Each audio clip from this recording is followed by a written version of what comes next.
The mass immigration crisis that has been flooding Western European nations, the United Kingdom, as well as the United States, well, it has completely gotten out of hand. And if you need an example of this, you only have to look to two things, whether it be the economic front or the cultural front. The economic front, of course, because of the fact of what you see with this mass printing of money required to actually subsidize all of these people flooding into these nations, requires you to actually diminish the value of your dollar if you're operating on a fiat system.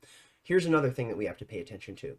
The fact is that the cultural bifurcations within these lands is now so vast that it very well may be untenable. And that's exactly why you see these riots that are now popping off in multiple different nations across the United Kingdom because, well, people have had enough of the fact of the complete and total disaster that has been immigration into their countries. And this doesn't mean that the people that are flooding into these nations that truly have a desire for a better life, to want to provide a more noble and valiant future for their loved ones. There's nothing wrong with that. I don't have any ire for these people, but what you have to address is that if you're not pushing the standards of assimilation, then by all means, what you're going to do is completely lose that society with which you had crafted that you believed was going to be the bastion that would save all of these different immigrants. Because if you're not trying to uphold the fences of what you had previously constructed, then by all means, when the barbarians are at the gates, they are going to flood in and you will have no capacity to actually deter them because you will not have built up any bulwarks to make sure that you can be fortified in your defensive positions, which, as we've seen in the UK, it appears that they have lost all of those defensive positions. And something that I think is most interesting specifically about all of this unfolding is that it doesn't matter if you're someone who's even involved in the actions at these protests. No, you could simply be a bystander, someone watching, as we saw, like a young man in Ireland did, as he left his dorm from his university campus to go see what was going on outside, because he saw on social media, on snap maps, that something was burning, and because of this, he wanted to go see what was going on. But of course, don't you see, if you were to simply look at someone protesting and rioting, that means you're in full support of it according to the police, and that means that we have every reason to lock you up and throw you in jail, as they did to this young man. Absolutely insane, but not as insane as the UK coming for people for their social media posts and then throwing them in jail. And nothing boils my piss more as a red-blooded American than seeing a redcoat throw someone in jail for their freedom of fucking speech. You have been committed for sentence, having pleaded guilty to an offence of publishing written material, which is threatening, abusive, or insulting, intending thereby to stir up racial hatred. The context of your offending is that it arises out of the civil unrest and disorder in many parts of the United Kingdom. On the night of the 2nd and 3rd of August, the Britannia Hotel in Leeds was attacked by people who threw missiles which damaged windows. The police were called, and on the 3rd of August, the hotel was locked down for the protection of those who were living there. At the time, there were 210 occupants, many of whom were foreign refugees and asylum seekers. Similar attacks to the hotel were launched on the 4th of August. The police attended on each occasion, and units were deployed to safeguard the hotel and to provide an increase in the police presence in the area. In between the two attacks, you took to social media in order to encourage others towards participation in the attacks upon the hotel. As is recognised on your behalf, this offence is so serious that an immediate custodial sentence is unavoidable. Would you stand, please? The sentence that I pass has been reduced by 1/3 to reflect your guilty plea. The sentence is one of 20 months imprisonment. You will serve up to 1/2 of your sentence in custody before you are released on licence. If you fail to abide by the conditions of your licence, you can be returned to prison to serve some or all of the remainder of the custodial term. The victim surcharge will apply, and I will make a collection order. Locked away in a cell for 20 months because of a social media post. Are you serious? Well, I promise, friends, it's about to get even more ridiculous because, as we already stated, you can also be thrown in a cell and charged for simply being a curious observer. Here we see from the Telegraph, you will be refused bail even if you only watched riots from the sidelines, judge warned. Whether an active participant or a curious observer, anybody involved in disorder will be locked up, Belfast court is told.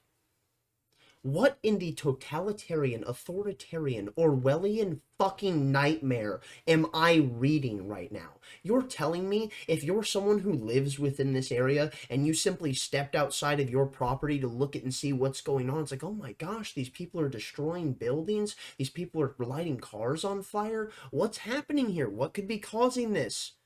You too could be thrown in jail for disorder because you were using your own eyes. That's almost insane as locking someone up for thought crime. Oh wait, the UK's also done that to someone as well. As we know, a woman was standing silently praying outside of an abortion center, and what she did was, well, nothing wrong, because all she did was stand there quietly, and a police officer approached her, berated her, and questioned her about the fact of if she was praying or not. She said yes, silently in my head, and then he proceeded to arrest her. She, of course, winning a civil suit against the government itself, as she should, but the thing is, it shows that the UK has completely gone off the deep end. Not only are you not allowed to watch people committing crimes without being accused of being responsible for it yourself, you're not even allowed to think certain thoughts without being accused of being a criminal.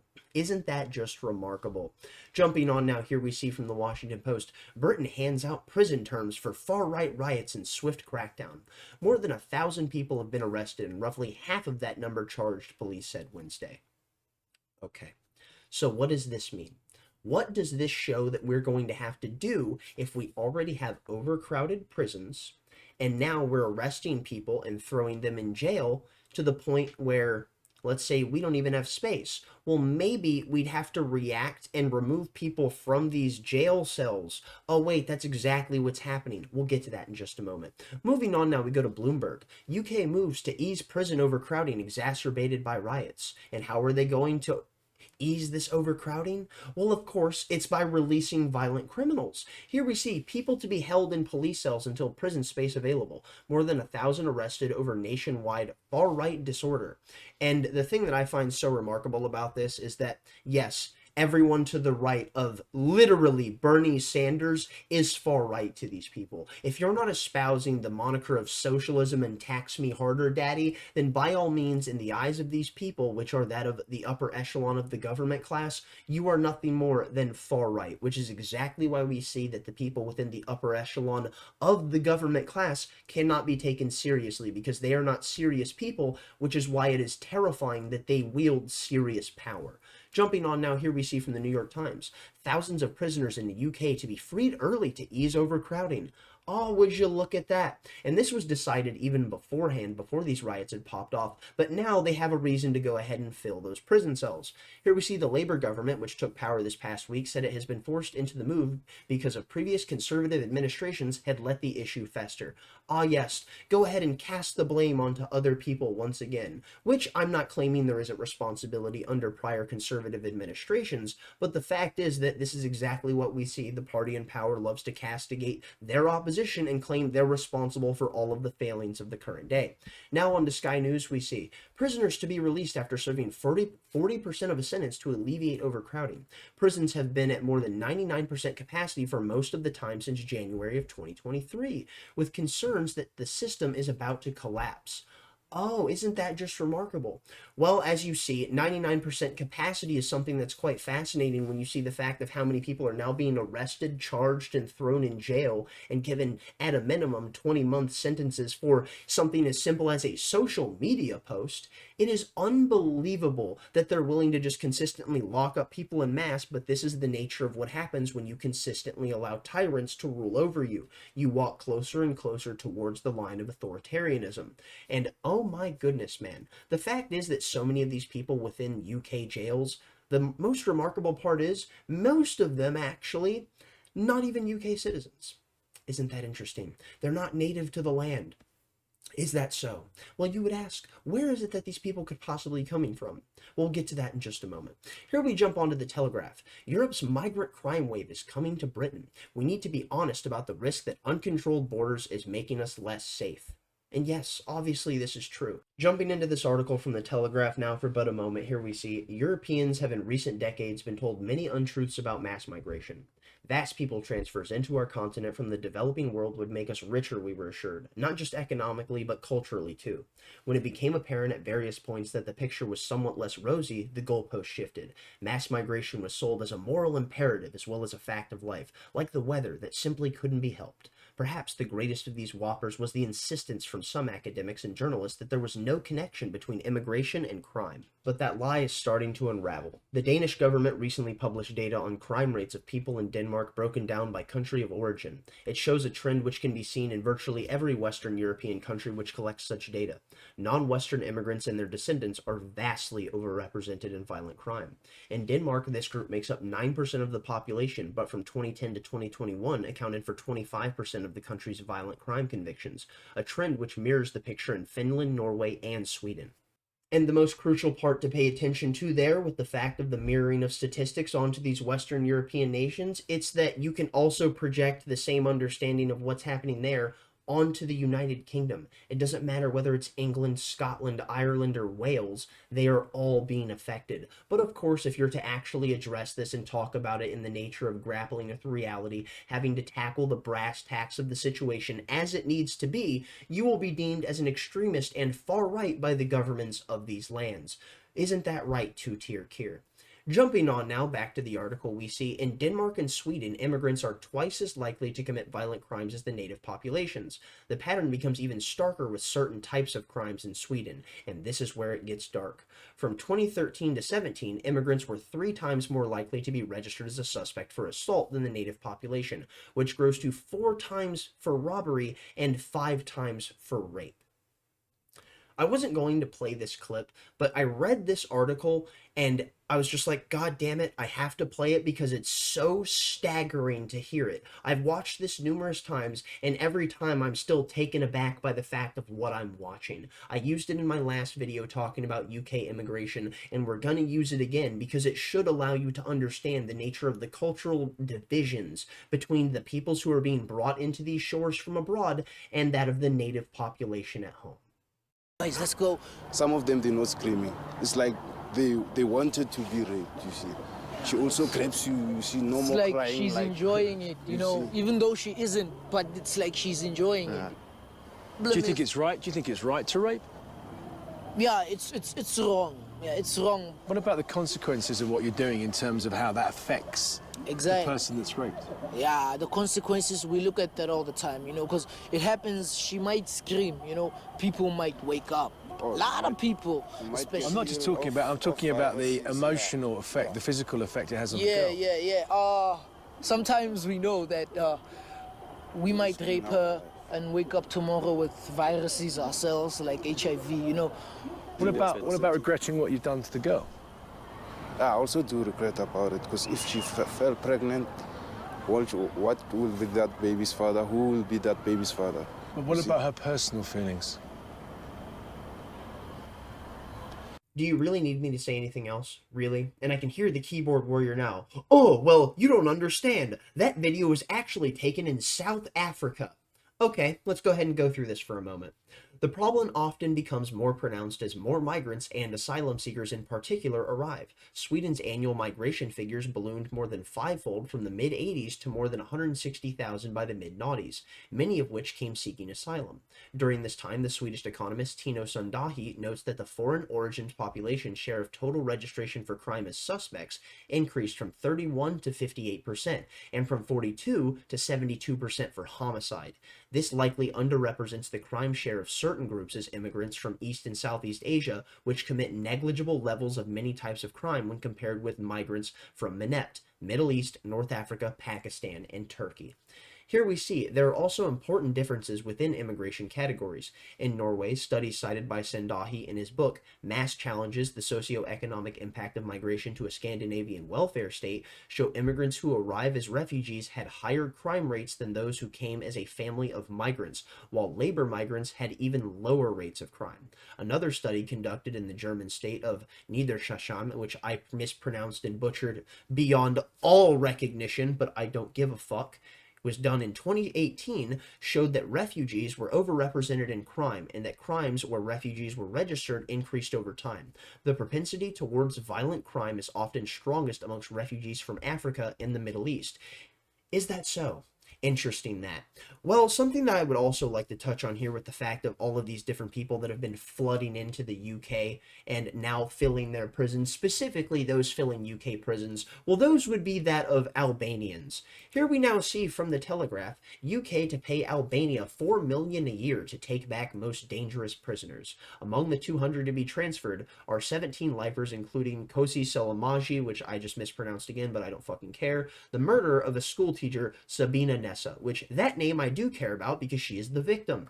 And what I do find so fascinating about this is the nature of all of the Albanians in UK prisons are literally outnumbering the amount of Albanians in Albanian jails. And what does that show you? That a large portion of the criminals are flooding here. In fact, they're actually being let out of jails in many of these different countries. They're doing this in South America right now, and they're telling them if they come back to the country, they will kill them. And then what we see is they then flee to the West, where they're offered nothing more than the benevolence of the welfare state. And because of this, we see that they then take advantage of that system, game it while still operating on the same cultural ethos that they had when they were in the lands that they herald from. And of course, because of this, we see the crime rate skyrocket because they do not share the same values of those amongst they are living. So what do we see? We see the fact that the UK is going to have to pay Albania $4 million a year to take back their most dangerous prisoners. Well, here's the deal. Like I already said, there are more Albanians in UK prisons than there are in Albanian prisons. But what you would need to realize is that not only are they paying the Albanian government, but the prisoners themselves. Here we see Albanian prisoners paid by UK government to return home. I'm sorry, what? And who's going to be subsidizing this by chance? Oh, that's right. It's the taxpayer of the United Kingdom. Isn't that just fucking remarkable? It's almost as remarkable as what you see here from Bloomberg, as we had pulled up previously. UK moves to ease prison overcrowding exacerbated by riots. People to be held in police cells until prison space available. More than 1,000 arrests over nationwide far-right disorder. Is that so? So here's the thing I would love to touch on here is the understanding of what you see with the UK government using taxpayer money to subsidize people being paid to leave the country itself. So they're quite literally not only paying the government of the country with which they are sending these people, but they are also paying the people, i.e. the prisoners, which are the criminals, money with the taxpayers' dollars to then send them abroad back to the lands that they herald from. And not only that, they're using the taxpayers' funds to arrest people that are protesting the actions of what people like those who are then being sent away were committing. This is absolutely insane. The level of mental gymnastics here is truly unbelievable, but yet we see those within the upper echelon of the UK government still can justify their actions. It is unfucking believable. And if you think it's insane, just listen to the man himself explaining this and tell me we are not off the deep end. We will guarantee a prison cell. We will make sure that those people who need to be in prison will be in prison, not necessarily in the area where they live. They may be 200-300 miles away from home, but we will guarantee people a prison cell. The numbers are so tight there. How can you make that guarantee? They are tight, and that's why we've initiated Operation Early Dawn. So basically, the easiest way to describe it is 1 in, 1 out. So as people get released, we can then pick up people from police cells and take them to court, and we will triage that 3 times a day. I hope you were paying attention because what he said is actually a bit insane when you break it down.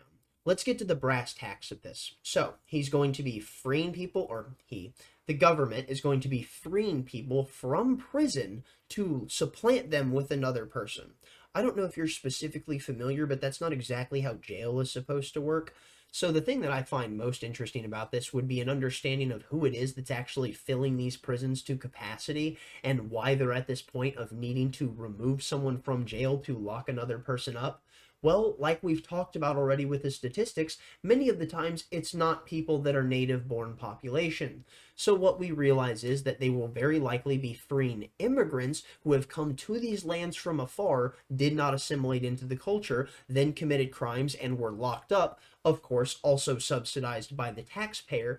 And what we see is now they're going to be freed and then also put on the back of the welfare state, also subsidized by the taxpayer. And that is the big thing to pay attention to, is the welfare state. Because people that consistently advocate for an open border, as you see many people claiming no one's illegal, well, that's absolutely ridiculous, because if you actually want to have a country, then you have to have borders. But that goes beyond the midwittery of someone who's sitting there at 95 IQ, believing that they have any capacity to actually grapple with the depth of politics. Anyways, I digress. The thing is, if you're actually going to be advocating for open borders, well, here's the deal. You can only have one of two things in this scenario. You can either have open borders or a welfare state. You can't have both, because you will capsize the society itself. You can either have, the fact is that you have walls constructed and rules ordained to make sure that you have a populace within these walls, and then you have a welfare state that is established, that is understood, that has a specific amount of people that it is supposed to curate its funds for and take care of, which I'm not a favor of welfare states whatsoever. Don't get me started on that tirade. We're just making a point. And then what you also have would be the fact of open borders and mass immigration. Because if you are to have open borders and mass immigration, then what you see is so many of these people who will fall through the cracks, as will happen in any society. Well, the welfare state will be there to try and pick them up. And because you don't have a problem allowing more and more people in, that's going to be more and more people coming for the benefits of that welfare state, which means it's only going to deplete the resources of the nation itself by destroying the currency, because of the value of it diminishing ever downward, solely for the fact of the inflationary spiral that will be hit, because you are trying to make sure that you can take care of absolutely everyone that's falling through the cracks. And if people just consistently come in and they just need more and more and more, then you can't handle that, because you only have limited resources. But people that are sitting there advocating for things like open borders and then the welfare state to take care of them, they don't realize these things because they've never actually mapped it out logically, which I understand. They've never been taught how to do so, nor given any understanding outside of the framework of the establishment talking points that are presented to them by the media. But what we need to realize is that if we're actually going to tackle an issue such as this, we're going to have to get down to the minutia of this topic. So here's the thing that I actually find so specifically fascinating about what it is that he said, because he said, well, we have Operation New Dawn.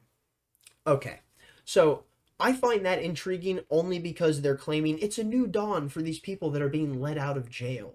Well, who are you letting out of jail? That's the big thing to pay attention to, but it's not the most important point in relation to that.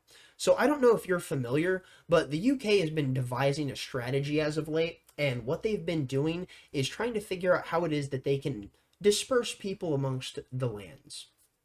Who are they trying to disperse? Well, it's all of the people that are flooding into their shores, and this is a huge one. Here we see Operation Scatter, the UK's new asylum strategy: dispersal, debate, and discontent. Yeah. So here's the thing.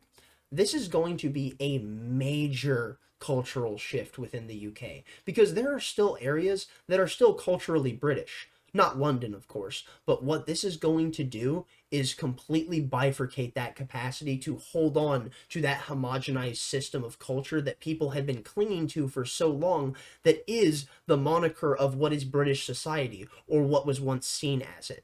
So let's go ahead, read this real quick, and then we'll call it. The UK's government has introduced Operation Scatter, a new policy to disperse asylum seekers across the country, shifting away from housing them in large military facilities. Instead, they will be placed in various accommodations like private homes and former care homes, aiming to save $20 million next year. Here's the thing. I will be making a video on this in the future because I find this interesting, and we will be tackling this in its totality. But the thing that we still need to address here is whether they're living in large military facilities or they're living in accommodations like private homes or former care homes, this is still being subsidized by the taxpayer. So once again, we can see that it doesn't matter what it is desired by the populace of these lands, you are still being demanded to bend the knee and lick the boot. I'm going to go ahead and call it there. Thank you for watching. If you got this far, thumbs up if you liked it, thumbs down if you didn't. Tell me where I'm wrong in the comment section down below. Stay lovely, stay great, tell someone you love them, and because of the fact of what we've seen with how apparently police in the UK are now wanting to go after people for saying comments on social media about the UK government and the UK police, there's really only one thing to say in that situation. fuck you and that horse you rode in on. Stay lovely, stay great, peace out.